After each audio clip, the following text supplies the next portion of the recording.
السلام علیکم ورحمۃ اللہ وبرکاتہ۔ الحمد للہ نحمده ونستعینه ونستغفره ونؤمن به ونتوکل علیہ ونعوذ باللہ من شرور انفسنا ومن سیئات اعمالنا، من يهده الله فلا مضل له ومن يضلله فلا هادي له، ونشهد أن لا إله إلا الله وحده لا شريك له، ونشهد أن سيدنا وسندنا ونبينا وحبيبنا ومولانا إمام الأنبياء وسيد الأنبياء وباليقين محمدا عبده ورسوله صلى الله تعالى عليه وعلى آله وأصحابه وأزواجه وذريته وبارك وسلم تسليما كثيرا كثيرا، أما بعد، فقد قال الله تبارك وتعالى في القرآن المجيد: أعوذ بالله من الشيطان الرجيم، بسم الله الرحمن الرحيم. لو أنزلنا هذا القرآن على جبل لرأيته خاشعا متصدعا من خشية الله، وتلك الأمثال نضربها للناس لعلهم يتفكرون. وقال النبي صلى الله عليه وسلم: كن عالما أو متعلما أو مستمعا أو محبا، ولا تكن الخامسة فتهلك. في رواية آخر: خيركم من تعلم القرآن وعلمه، أو كما قال عليه الصلاة والتسليم. عزیزان ملت اسلامیہ، اللہ تبارک و تعالیٰ کا بے کرم احسان ہے کہ اللہ تبارک و تعالیٰ نے ہم سبوں کو ماہ سیام، ماہ رمضان المبارک میں اللہ نے عبادت کی توفیق دی، اور اللہ تبارک و تعالیٰ کے فضل سے رمضان المبارک کے روزے، تراویح کی نماز، قرآن کی تلاوت، ذکر و اذکار، صدقہ خیرات، یہ ساری چیزوں کی توفیق اللہ تبارک و تعالیٰ کی طرف سے ملی، اور ان لوگوں کا بھی وقت گزرا جنہوں نے اپنے کاروبار کو چھوڑ کر تراویح کی نماز میں کھڑے رہے اور روزے رکھے اور صدقہ خیرات کی، اور ان لوگوں کا بھی وقت گزرا جنہوں نے ان اعمال سے دور رہے۔ لیکن اللہ کی نظر میں کون بندہ محبوب ہے، ہر انسان اندازہ لگا سکتا ہے کہ جنہوں نے اللہ کے حکم کو مانا، جناب رسول اللہ صلی اللہ علیہ وسلم کی اتباع اور پیروی میں، جو اللہ کے نبی صلی اللہ علیہ وسلم کی سنتوں کو اپنایا، ایسے لوگوں کے لیے مستحب ہے، خوشخبری ہے، بشارتیں ہیں۔ یہ آج رمضان المبارک کی 23 تاریخ سن 1447 ہجری ہے۔ گزشتہ جمعے میں اسلام کی بنیاد 5 چیزوں پر یہ گفتگو آپ کے سامنے آئی۔ اس سے پہلے زکوٰۃ نہ دینے پر کیا وعیدیں اور دینے پر کیا فائدے ہیں، ان پر باتیں ہوئیں۔ اس سے پہلے روزے کی فضیلت اور اہمیت پر اور چھوڑنے پر کیا سزا ہے، وہ باتیں آپ کے سامنے آئیں۔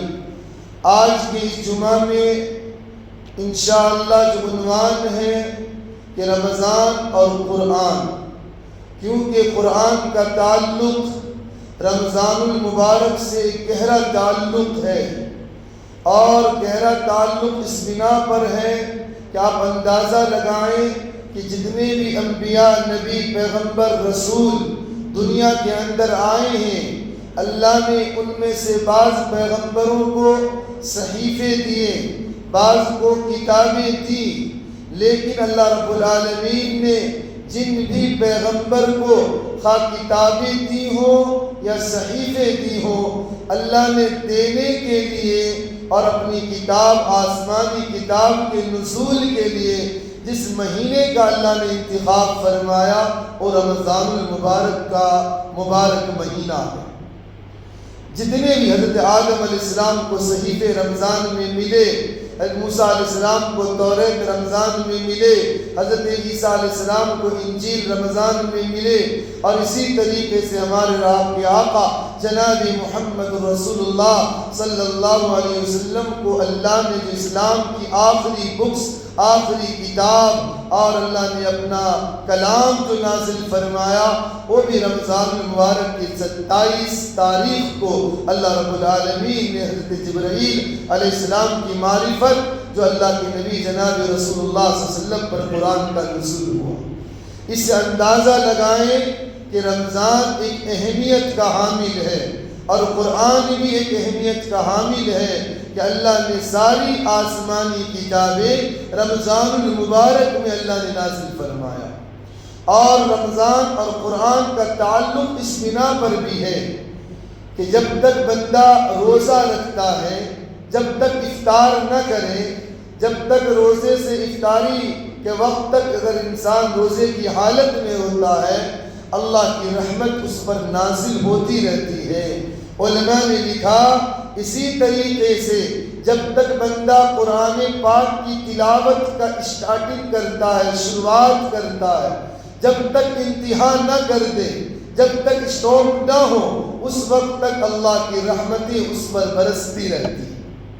تو قرآن رمضان کہ جب تک افطار نہ کرے روزے دار پر اللہ کی رحمت دھواں دار برستی ہے، اسی طریقے سے قرآن کی تلاوت کرنے والوں کی تلاوت کے وقت اللہ کی رحمت کی برسات ان پر ہوتی ہے۔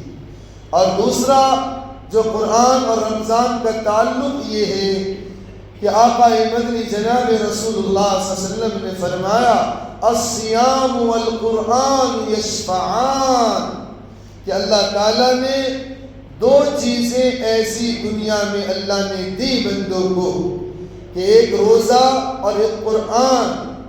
کل قیامت کے دن جب انسان کوئی پرسان حال نہ ہوگا، کوئی پوچھنے والا نہ ہوگا، نفسی نفسی کا عالم ہوگا، بھائی بھائی کو نہ پہچانے گا، اولادیں ماں باپ کو جھڑک دیں گی کہ میں تجھے پہچانتا ہی نہیں، ماں باپ اولادوں کو کہہ دیں گے میں تجھے پہچانتا ہی نہیں، بیوی شوہر کو نہ پہچانے گی۔ قیامت کا عالم یہ ہوگا یوم یفر المرء من اخیہ وامہ وابیہ وصاحبتہ وبنیہ، ہر انسان سے بھاگے گا۔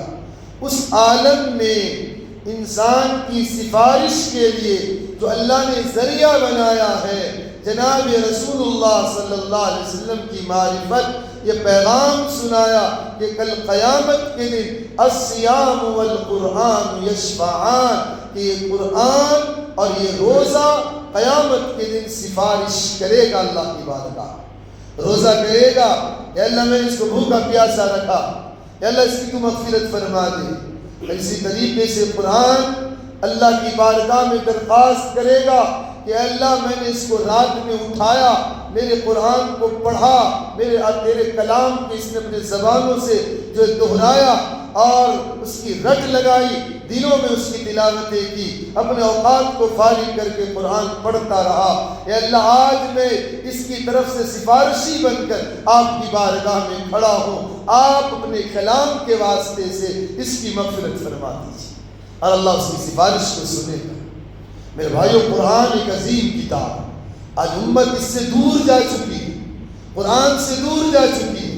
حالانکہ آپ دیکھیں اللہ نے اپنے کلام کے پڑھنے کی اجازت 18,000 تقریباً مخلوقات دنیا کے اندر ہے، ان میں سے اللہ نے صرف حضرت انسان کو قرآن کی تلاوت کا شرف دیا، کسی اور مخلوق کو نہیں، فرشتوں کو بھی اجازت نہیں دی قرآن کی تلاوت سوائے سیدنا حضرت جبرائیل علیہ السلام کی، کیونکہ وہ قرآن لانے والے تھے تو ان کو تو زبان سے دہرانا تھا، اس لیے انہوں نے تلاوتیں کی، لیکن اس کے علاوہ کسی بھی فرشتوں کو بھی قرآن کی تلاوت کا شرف نہیں ملا۔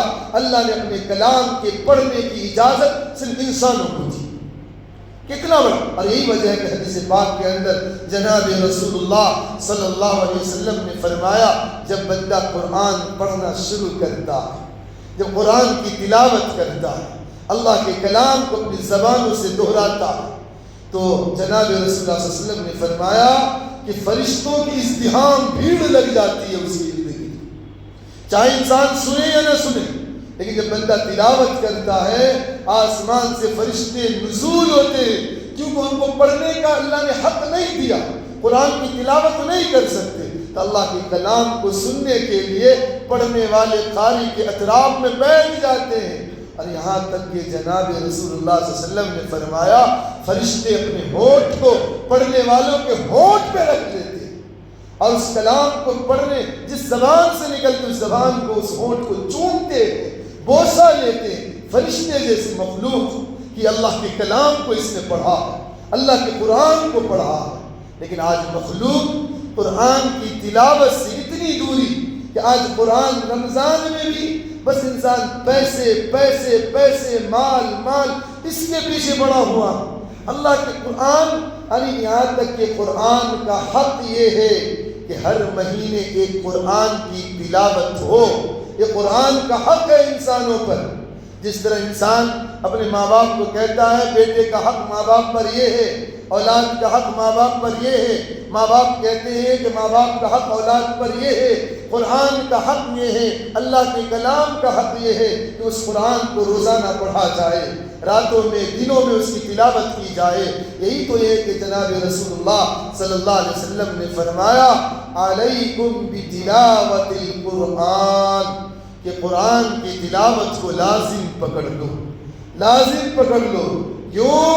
فَإِنَّهُ نُورٌ لَكَ فِي الْأَرْضِ وَسُخْرٌ لَكَ فِي السَّمَاءِ. یہ زمین پر یہ قرآن روشنی ہے، چراغ ہے، اور آسمانوں میں ذخیرہ ہے نیکیوں کا. یہ اللہ کا قرآن، یہ اللہ کا کلام، اللہ کے زبانوں سے نکلی ہوئی باتیں. میرے بھائیوں ذرا غور کریں، آج اگر کسی سے محبت ہوتی ہے اس کے کلام کو، اس کے میسج کو پڑھنے میں بڑی لطف اور لذت اور محسوس ہوتا ہے دلوں کے اندر. ماں باپ کے میسج، انسان باہر کنٹری میں رہتا ہے، فون جاتا ہے یا میسج جاتا ہے، انسان خوش ہو جاتا ہے.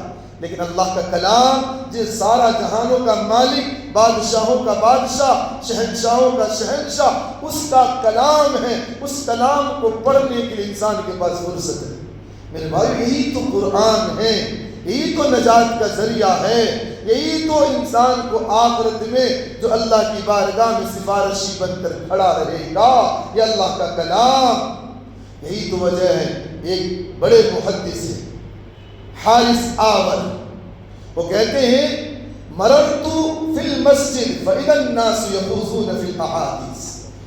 میں کوفہ کی سرزمین پر مسجد کے اندر گیا، کیا دیکھا؟ لوگ آپس میں مسجد میں دنیاوی باتوں میں لگے ہوئے. میں پریشان ہو گیا. ایک ایسا زمانہ آ گیا کہ لوگ اللہ کے گھر میں آ کر جہاں اللہ کی رحمت کا نزول ہوتا ہے دنیا کی باتوں میں لگا ہوا ہے. گھروں میں اپنا اگر کوئی خاص مہمان آ جائے، بچہ اگر شور کرے، ماں باپ تیش میں غصے میں آ جاتے، خاموش رہ، چلانا نہیں، مہمان آیا ہے. یہ اللہ کا گھر ہے جہاں پر اللہ کی رحمت نازل ہوتی ہے، اور یہاں پر چیخیں اور آوازیں نکالی جا رہی. جب حارث آور نے یہ دیکھا تو فرماتے ہیں کہ میں دخلت علی علی رضی اللہ تعالی عنہ، میں مسجد سے نکل کر حضرت علی المرتضیٰ رضی اللہ عنہ کے دربار میں گیا، اور جانے کے بعد میں نے کہا فاخبرتہ، ساری خبریں رپورٹیں میں نے پیش کی کہ لوگوں کے عالم یہ ہے کہ اللہ کے گھر میں دنیاوی باتوں میں لگے ہوئے ہیں، جہاں پر فرشتے نماز پڑھ رہے ہیں، نیک جنات تلاوتیں کر رہی ہیں، وہاں پر آ کر یہ بندہ دنیا کے اندر مسجد میں آ کر آوازیں نکال رہا، اللہ کے گھر میں فرشتوں کو ڈسٹرب کر رہا ہے، جناتوں کو ڈسٹرب کر رہا ہے.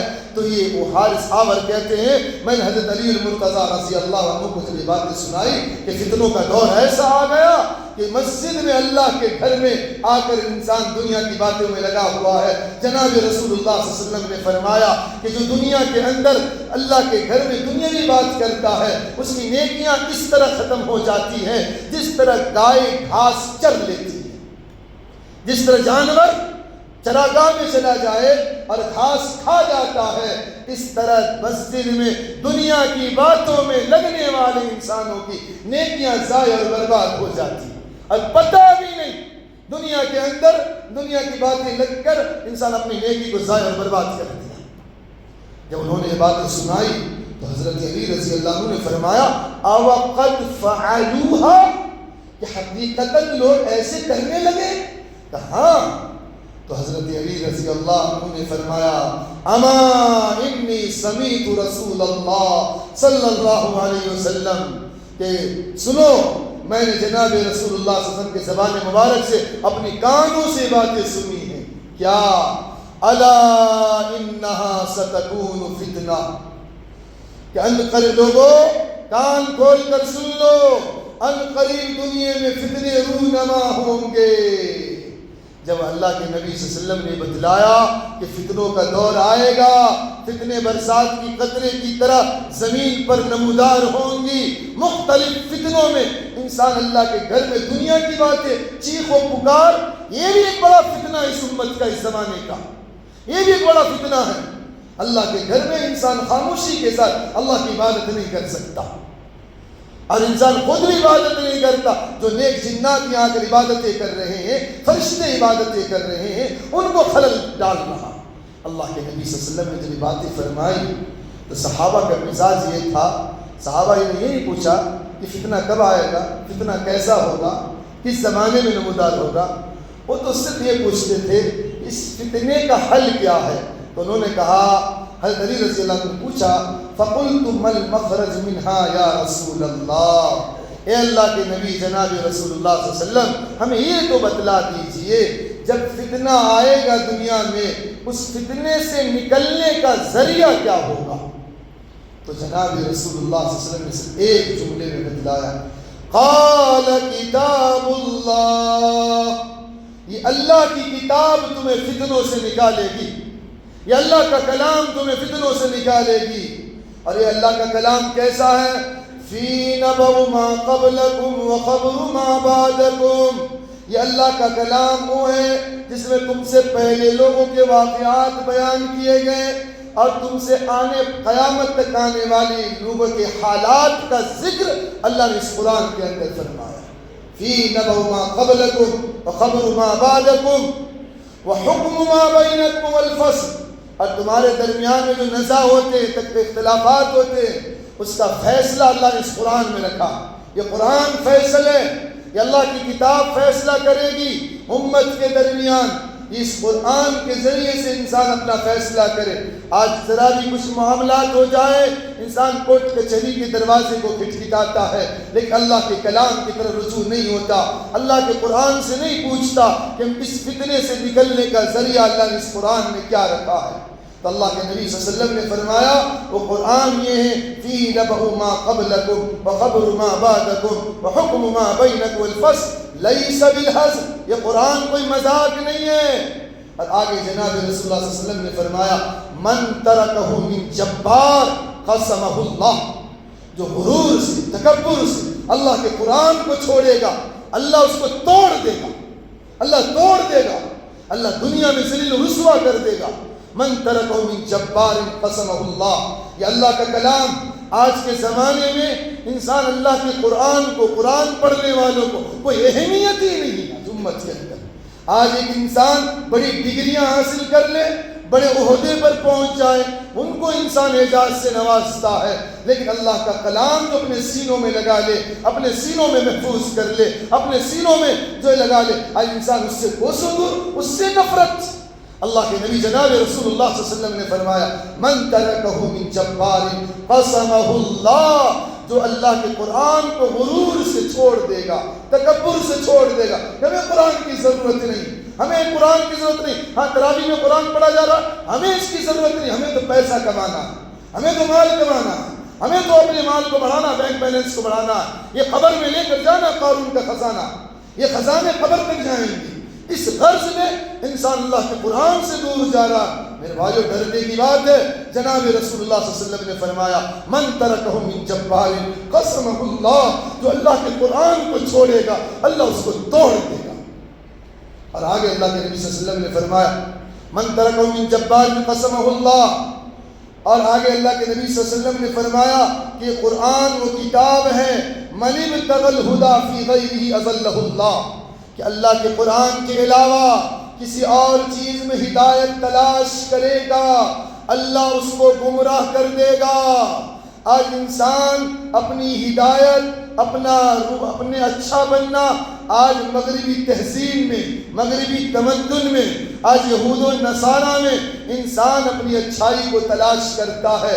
جیسا لباس وہ پہنے، آج بچیاں گھروں میں کہتی ہیں ہمیں ایسا لباس چاہیے، وہ نچنیاں کی لباس چاہیے، وہ ناچنے والوں کی لباس چاہیے، جن پر اللہ کی لعنتیں برس رہی ہے، جن پر اللہ کی زحمتیں برس رہی ہے. آج ایسے لباس کو انتخاب کیا جاتا ہے زیب و تن کے لیے اور ایک انسان آراستہ ہونے کے لیے. آج غیروں کے راستوں میں انسان انسان ہدایت کو تلاش کرنے لگا ہے. غیروں کے پیچھے چل کر انسان سوچتا میں کامیاب ہو جاؤں گا. لیکن میرے بھائیو، جناب رسول اللہ صلی اللہ علیہ وسلم نے فرمایا من ابتغى الہدی فی غیرہ اضلہ اللہ، کہ جو اللہ کے کلام کے علاوہ کسی اور میں اگر ہدایت تلاش کرے گا اللہ اس کو گمراہ کر دے گا. اور اس کے بعد اللہ نے فرمایا حبل اللہ المتین، جناب رسول اللہ صلی اللہ علیہ وسلم کا فرمان کہ یہ قرآن اللہ کی مضبوط رسی ہے، مضبوط رسی ہے. کتنی امت اس رسی کو پکڑی ہوئی، کتنی امت اس رسی کو پکڑی ہوئی ہے. اللہ نے قرآن پاک میں سورہ آل عمران میں اللہ نے فرمایا وَاعْتَصِمُوا بِحَبْلِ اللَّهِ جَمِيعًا وَلَا تَفَرَّقُوا، اللہ کی رسی کو مل کر مضبوطی سے پکڑو. یہ اللہ کی رسی کیا ہے؟ مفسرین نے فرمایا کتاب اللہ، یہ اللہ کی کتاب، اللہ کی مضبوط رسی ہے، مضبوط رسی ہے. اس رسی کو تھام لو. میرے بھائیو، آج کے زمانے میں پوری دنیا ہمیں مار رہی ہے، پوری دنیا میں اپنے جوتوں کی نوک پر رکھ رہی ہے. لیکن میرے بھائیو، اس عالم میں بھی ہم اگر کوئی ہدایت دے گا، کوئی اللہ کی طرف سے نصرت اور مدد کو اتارے گا تو یہ اللہ کی رسی، یہ قرآن پاک وحبل اللہ المتین. اور آگے جناب رسول اللہ صلی اللہ علیہ وسلم نے فرمایا وَهُوَ الذِّكْرُ الْحَكِيمُ، یہ محکم نصیحت نامہ ہے. قرآن سے بڑھ کر کوئی نصیحت کی کتاب نہیں ہوگی. ساری نصیحتیں آپ دیکھ لیں. لقمان حکیم، اللہ تعالیٰ نے ایک سورت نازل پر، سورۃ لقمان. اب اٹھا کر دیکھ، انہوں نے اپنے بیٹوں کو جو نصیحت فرمائی، کتنی قیمتی باتیں انہوں نے اپنے بیٹوں کو نصیحت فرمائی. ان میں سے ایک بات یہ تھی لا تشرک باللہ، اللہ کے ساتھ کسی کو شریک نہ ٹھہرانا. تو جناب رسول اللہ صلی اللہ علیہ وسلم نے فرمایا وَهُوَ الذِّكْرُ الْحَكِيمُ، یہ قرآن محکم نصیحت نامہ ہے. اور آگے جناب رسول اللہ صلی اللہ علیہ وسلم کا فرمان وَهُوَ الصِّرَاطُ الْمُسْتَقِيمُ، یہ قرآن سیدھا راستہ ہے، یہ قرآن سیدھا راستہ. اللہ کے قرآن کے علاوہ کوئی راستہ ہمیں جنت کی طرف نہیں لے جانے والا. یہ قرآن محمد رسول اللہ کا راستہ پہچانوائے گا. یہ قرآن اللہ سے تعلق جڑوائے گا، اللہ کی محبت رقت دل میں پیدا کرے گا. یہ قرآن میرے بھائیوں، اس قرآن کو ہمیں اپنانا چاہیے. اور آگے اللہ کے نبی نے فرمایا وَهُوَ الَّذِي لَا تَزِيغُ بِهِ الْأَهْوَاءُ، کہ قرآن کی اتباع خیالات کجی سے انسان کو محفوظ رکھتا ہے. اگر انسان قرآن کی پیروی کرے، قرآن کو پڑھتا رہے. میرے استاد محترم حضرت مولانا ایوب صاحب دامت برکاتہ ذل العالی، نائب ناظم تعلیمات دارالعلوم دیوبند سابق، وہ فرماتے تھے کہ اگر بندہ ایک رکوع کی بھی تلاوت کا معمول بنا لے گا، اگر دجال نکل بھی آیا اللہ دجال کے شر سے اس کو محفوظ رکھے گا. قرآن کی تلاوت، ہم روزانہ ڈیوٹی میں جاتے ہیں، دکان جاتے ہیں، لیکن ہم قرآن کو اپنا ڈیوٹی نہیں سمجھتے پڑھتے. کتنے لوگ ہیں جو روزانہ قرآن کی تلاوت کر رہے ہوں گے؟ یہ قرآن اللہ کا کلام. میرے بھائی 8 گھنٹے ہم دکانوں پہ کھڑے رہ جاتے ہیں، لیکن 1 گھنٹہ، آدھا گھنٹہ، پاؤ گھنٹہ ہم اللہ کا قرآن نہیں پڑھ سکتے، اللہ کا کلام نہیں پڑھ سکتے. پورے سال میں قرآن بھی کمپلیٹ نہیں ہو پا رہا. کتنی بدقسمتی ہے ہماری، کتنی بدقسمتی ہے. آج دنیا کے لیے ہم کتنے ریل پیل لگا رکھے ہیں، دنیا کے پیچھے پڑے ہوئے ہیں، لیکن اللہ کے قرآن سے کتنی دوری. جو نہیں پڑھنا جانتے اس سیکھنے کی طرف توجہ ہی نہیں. بس جو کچھ ہمیں آتا بس ہم اسی پر محور ہیں. بس اس میں اتنی کافی ہے۔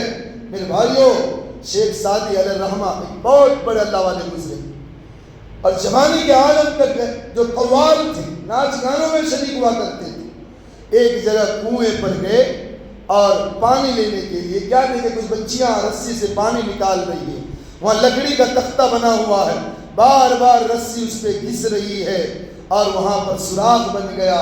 شیخ سعدی نے جب یہ منظر دیکھا تو انہوں نے کہا کہ جب یہ رسیاں لکڑیوں میں لگ کر لکڑی کو سوراخ دہ بنا دیا تو ہماری زبانیں اس بڑھاپے کے عالم میں بھی کیوں نہیں ٹوٹ سکتی؟ اور شیخ سعدی بڑھاپے کے عالم میں علم سیکھنے کے لیے چلے، اور اللہ نے اتنا علم سے نوازا کہ انہوں نے فارسی زبان میں ایک کتاب لکھی ہے، نصیحت نامہ غل سیتاں، اور اس میں انہوں نے ایک وہ منظر نامہ بھی لکھا کہ شیخ سعدی علیہ الرحمہ نے اس کے اندر جو اشعار جناب رسول اللہ صلی اللہ علیہ وسلم کے بارے میں لکھا، کہ جو اللہ کے نبی صلی اللہ علیہ وسلم کی شان میں جو فارسی زبان میں انہوں نے اشعار لکھا۔ ایک مرتبہ نظام الدین اولیاء رحمۃ اللہ علیہ کے دربار میں، نظام الدین اولیاء رحمۃ اللہ علیہ کے دربار میں دلی کے بادشاہ آئے، اور وہ حضرت نظام الدین اولیاء سے بیعت ہوئے تھے، اور اس مقصد کے لیے آئے تھے کہ وہ بھی شاعر تھے کہ میں بھی ایک کتاب لکھ دیتا ہوں، میری کتاب شیخ سعدی کی کتاب سے بڑھ جائے گی۔ اس غرض سے آئے کہ نظام الدین اولیاء رحمۃ اللہ علیہ اگر اس کتاب کو اہمیت دے دیے تو میری کتاب چرچے میں جائے گی۔ جو اللہ والے ہوتے ہیں دل کی آنکھوں سے دیکھتے ہیں۔ جب وہ بادشاہ آیا، نظام الدین اولیاء رحمۃ اللہ علیہ نے فرمایا کہ خاموش بیٹھ جاؤ، خاموش بیٹھ جاؤ۔ وہ خاموش بیٹھ گیا، سر نیچے کر کے، نیند آ گئی۔ خواب میں کیا دیکھتے ہیں؟ جناب رسول اللہ صلی اللہ علیہ وسلم ایک تخت پر، سونے کے تخت پر بیٹھے ہوئے ہیں، شیخ سعدی نیچے بیٹھے ہوئے ہیں، اور اللہ کے نبی صلی اللہ علیہ وسلم فرما رہے ہیں سعدی شعر پڑھو، اور شیخ سعدی شعر پڑھ رہے ہیں اور اللہ کے نبی صلی اللہ علیہ وسلم لطف لے رہے ہیں۔ جب اس بادشاہ کی آنکھ کھلی، کہا نظام الدین اولیاء رحمۃ اللہ علیہ کے دربار میں کہ مجھے معاف کر دیجئے کہ میری کتاب شیخ سعدی کے ایک شعر کے برابر بھی ہے۔ بتانا مقصود یہ ہے جو لوگ یہ سوچتے میری زبان نہیں ٹوٹے گی، میرے بھائیوں جب بار بار ایک قطرہ پانی اگر ماربل پر بھی گرتا ہے اس کو سوراخ دے کر دیتا ہے، ہماری زبان کیوں نہیں ٹوٹے گی؟ تو بتائیے رہا تھا یہ اللہ کا قرآن اگر تعلق جوڑیں گے، وہ الذی لا تزیغ بہ الاہواء، قرآن کی اتباع سے انسان خیالات کجی، برے خیالات سے محفوظ رہتا ہے۔ اور آگے جناب رسول اللہ صلی اللہ علیہ وسلم نے فرمایا وَلَا تَلْتَبِسُ بِهِ الْأَلْسِنَةُ، زبانیں قرآن کو گڑبڑ نہیں کر سکتی۔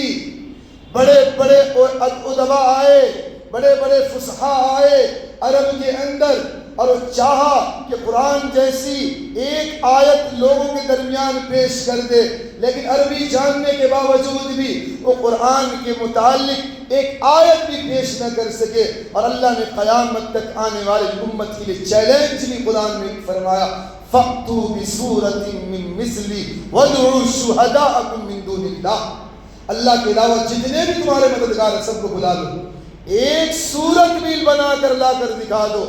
آج رہتی دنیا گزر گئی، آج تک کوئی مائکا لال قرآن جیسی ایک کلام کو بھی پیش نہ کر سکا۔ یہ اللہ کا کلام اتنا اونچا کلام ہے۔ اور جناب رسول اللہ صلی اللہ علیہ وسلم نے آگے فرمایا وَلَا يَشْبَعُ بِهِ الْعُلَمَاءُ، یہ قرآن وہ سرچشمہ کتاب ہے کہ اس قرآن کے اندر علماء جتنا غوطہ لگائیں گے وہ سمندر ہے، موتیاں نکالتے چلے جائیں گے، اس کی تہ ختم نہیں ہوگی موتیوں سے۔ یہی وجہ ہے آج سینکڑوں کتابیں قرآن کی ایک ایک آیت پر علماء نے لکھ دیا، لیکن پھر بھی کہنے لگے کہ بس میں حق ادا نہ کر سکا، کیونکہ جناب رسول اللہ صلی اللہ علیہ وسلم نے فرمایا وَلَا يَشْبَعُ بِهِ الْعُلَمَاءُ، علماء قرآن سے سیر نہیں ہو سکتے۔ اور آگے اللہ کے نبی صلی اللہ علیہ وسلم نے فرمایا دنیا کی بہت ساری کتابیں ہیں، پڑھو، ایک نہ ایک وقت تھک جاؤ گے، ایک مرتبہ پڑھ لو، دو مرتبہ پڑھ لو، تیسری مرتبہ پڑھنے کا دل نہ چاہے گا، لیکن جناب رسول اللہ صلی اللہ علیہ وسلم نے فرمایا وَلَا يَخْلَقُ عَلَىٰ أَن كَثْرَةِ الرَّدِّ، کہ قرآن بار بار پڑھنے سے پرانا نہیں ہوتا، جتنا پڑھو لذتیں آتی رہتی ہے، دل چاہتا اور پڑھے، کئی سالوں سے آپ قرآن ختم کر رہے ہیں، تراویح میں سن رہے ہیں، پھر بھی دل چاہتا ہے کہ اللہ کا قرآن سنیں گے۔ کیوں؟ یہ قرآن اللہ کا کلام سرچشمے کتاب ہے کہ جتنا پڑھا جائے گا، جتنی تلاوت ہوگی، اس کے اندر پرانا پن نہیں آئے گا، اجنبیت نہیں آئے گی۔ اس لیے میرے بھائیو، اللہ کے قرآن سے جڑنا چاہیے۔ اور قرآن وہ کتاب ہے کہ جناب رسول اللہ صلی اللہ علیہ وسلم نے فرمایا وَلَا تَنْقَضِي عَجَائِبُهُ، قرآن کے عجائبات ختم نہیں ہوتے۔ قرآن کے عجائبات کیا ہیں؟ کہ اللہ تعالیٰ نے دنیا میں رہتے ہوئے بھی اس قرآن کے ذریعے سے لوگوں کو اللہ نے محفوظ رکھا۔ جناب رسول اللہ صلی اللہ علیہ وسلم نے فرمایا جس سینوں میں قرآن ہوگا اس سینے کو اللہ جہنم میں نہیں جلائے گا، جہنم میں نہیں جلائے گا۔ میرے بھائیو، قرآن کے عجائبات ہیں، یہ قرآن کے خزانے ہیں۔ اگر قرآن کی ایک آیت بھی سینوں میں محفوظ کر لو، 2 آیتیں بھی تلاوت کر لو، میرے بھائیو یاد کر لو، کوششیں کرو کہ آج سے ایک ایک آیت یاد کریں گے، آدھی آیت یاد کریں گے۔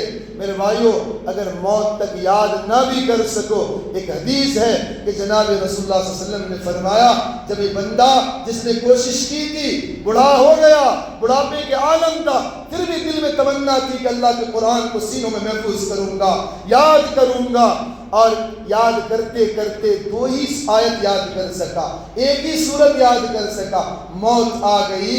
جب قبر میں اس کو رکھا جائے گا، فرشتے سوال و جواب کرنے سے پہلے اللہ کی طرف سے آ کر اس کو حفظ کرائیں گے اور حافظوں کی فہرست میں اس کو کھڑا کیا جائے گا۔ یہ اللہ کا کلام، اور یہ کلام وہ کلام ہے کہ جناب رسول اللہ صلی اللہ علیہ وسلم نے فرمایا هو الذی لم تنتهی الجن اذا سمعوا حتى قال انا سمعنا قرآنا عجبا، کہ جب جناب رسول اللہ صلی اللہ علیہ وسلم رات کے وقت سفر سے آ کر فجر کی نماز پڑھا رہے تھے، اور اللہ تعالیٰ نے جب جناب رسول اللہ صلی اللہ علیہ وسلم پر نبوت سرفراز فرمایا تو اللہ نے جناتوں کو اور شیطانوں کو آسمانوں پر جانے کے لیے بندش لگا دی کہ کوئی جنات، کوئی شیاطین خبریں چوری کرنے کے لیے آسمانوں کا سیر نہیں کر سکتے۔ فرشتے کوڑے لگاتے ہیں، فرشتے کوڑے لگاتے ہیں۔ تو جنات نے آپس میں میٹنگ کی، کیا بات ہے، دنیا میں کیا چیز وجود میں آیا کہ آسمان پر ہمارے راستے بند ہو گئے۔ تو ساری جنات نے میٹنگ کرنے کے بعد 4 آدان عالم میں پھیلا دیا کہ جاؤ ہواؤں میں اڑ کر دیکھو کہاں پر یہ چیزیں ہوئی۔ جب جنات کی ایک ٹیم اڑ کر جا رہی تھی، جناب رسول اللہ صلی اللہ علیہ وسلم قرآن کی تلاوت کر رہے تھے۔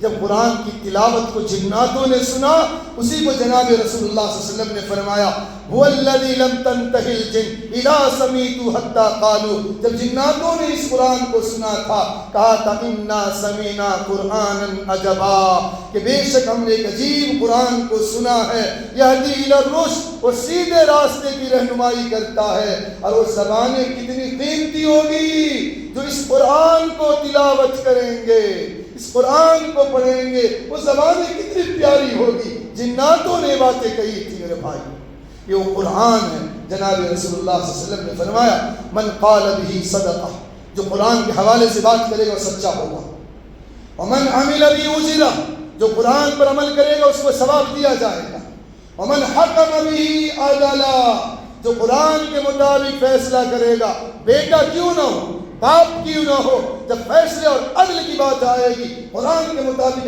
عدل کرے گا تو جناب رسول اللہ صلی اللہ علیہ وسلم نے فرمایا وہ فیصلہ حق کا ہوگا۔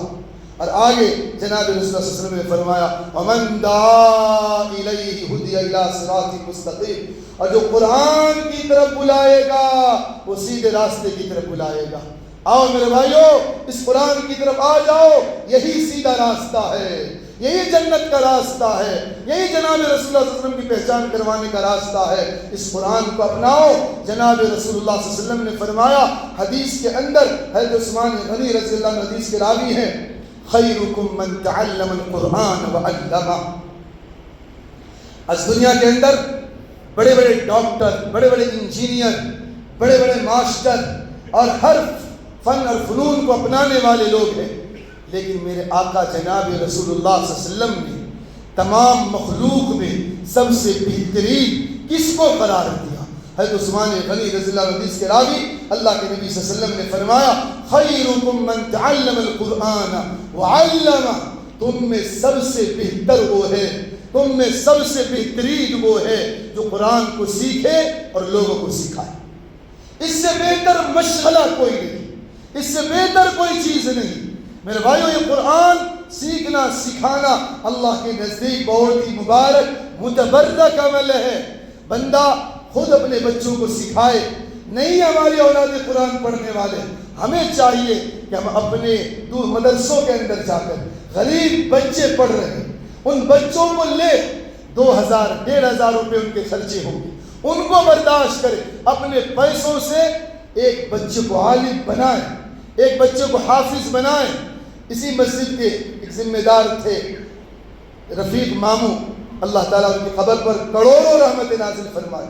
وہ بتاتے تھے کہ میں نے مدرسے کے اندر ایک بچے کو لیا اور ان کی ذمہ داری میں نے اپنائی، اپنے پیسے سے ان کو عالم بنا رہا ہوں، اپنے پیسے سے عالم بنا رہا ہوں۔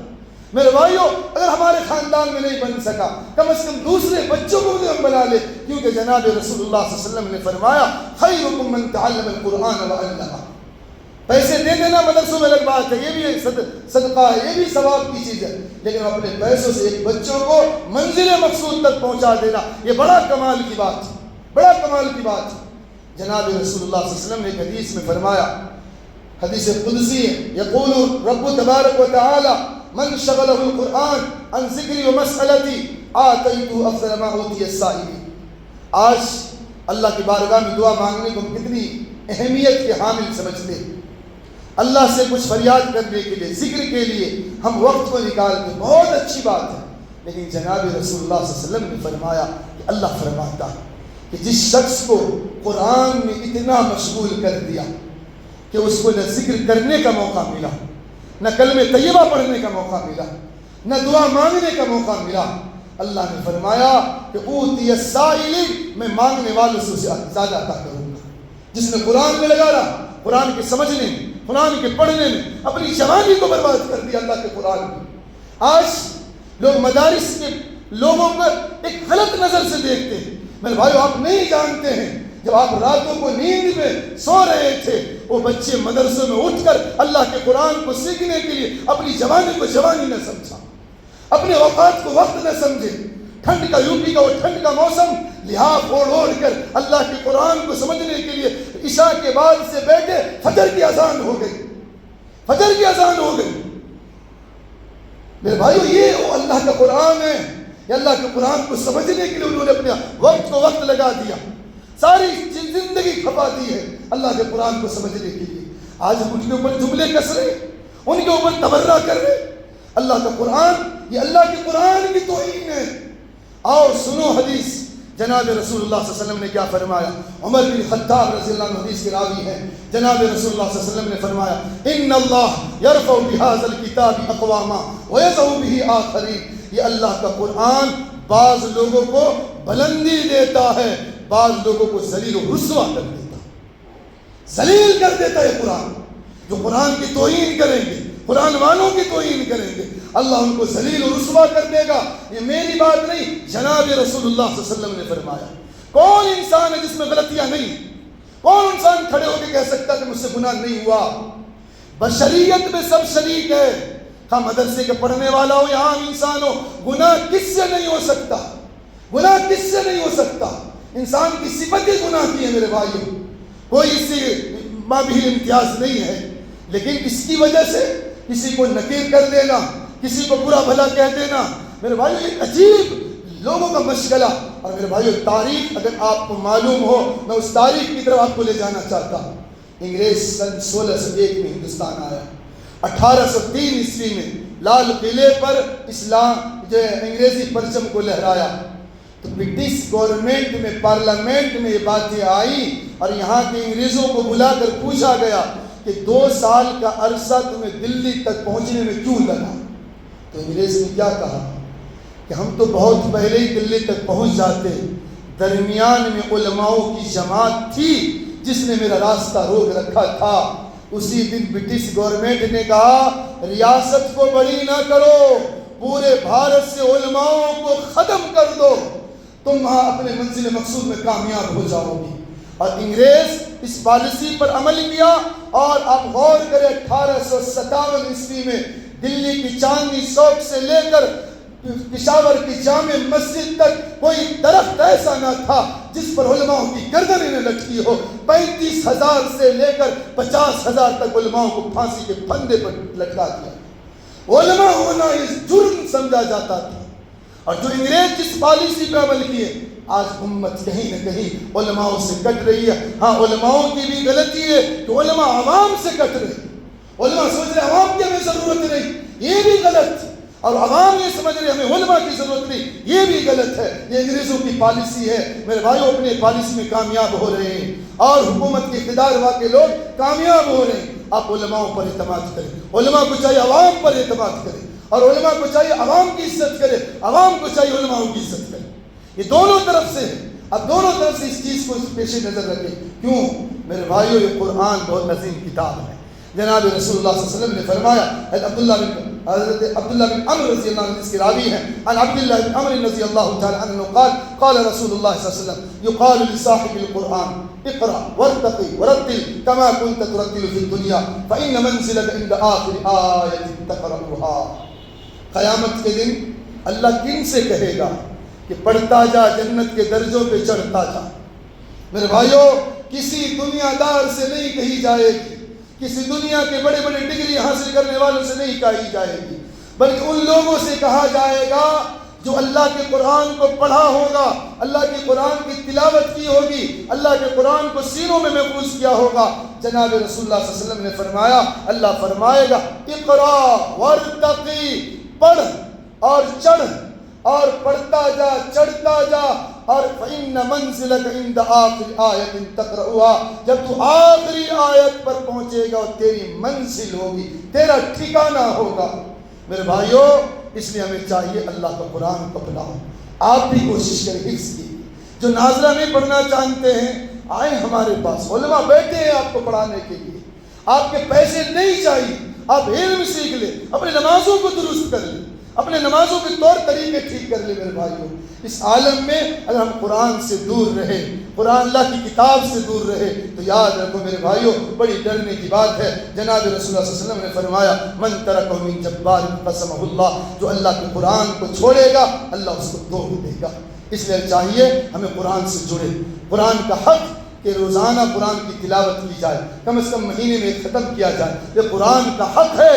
آج سے عہد کر کے اٹھو, اللہ کے قرآن کو پڑھیں گے, اللہ کے قرآن کو سیکھیں گے, تلفظ سے سیکھیں گے. انشاءاللہ قرآن کے 5 حقوق کیا ہے امت کا, ساری قرآن کا خلاصہ اور نچوڑ انشاءاللہ اس عنوان پر پیر کے روز تراویح کے ختم قرآن کے موقع پر انشاءاللہ تفصیل سے باتیں کریں گے. پورے قرآن کا نچوڑ کیا ہے اور 5 حقوق کیا ہے, انشاءاللہ اس پر باتیں ہوں گی. اللہ سے دعا ہے اللہ ہمیں بھی اور آپ کو ان باتوں پہ عمل کی توفیق عطا فرمائے. جو حضرات سنت سے فارغ رہے سنت پڑھ لیں. وآخر دعوانا الحمدللہ رب العالمین.